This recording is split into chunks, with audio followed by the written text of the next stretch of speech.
4 రోజులు ఉండమని చెప్తే 2 రోజులకే ఊరెళ్ళిపోతుంది మా అమ్మ.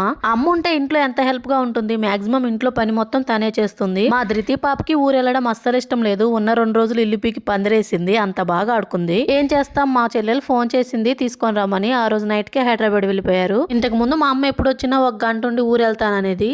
ఎందుకంటే ఇంటికాడ పాలిచ్చే బర్రెలు ఉండేవి. కానీ ఇప్పుడు బర్రెలు మొత్తం అమ్మేసింది. అందుకే 2 రోజులైనా ఉంది. మా అమ్మ వచ్చేటప్పుడు 4 పచ్చి మామిడికాయలు తీసుకొని వచ్చింది పులిహోర చేసుకోమని. వాటిల్లో 2 మామిడికాయలతోటి ఈ రోజు మామిడికాయ పులిహోర చేశాను. నా జీవితంలో ఇదే ఫస్ట్ టైం మామిడికాయ పులిహోర చేయడము.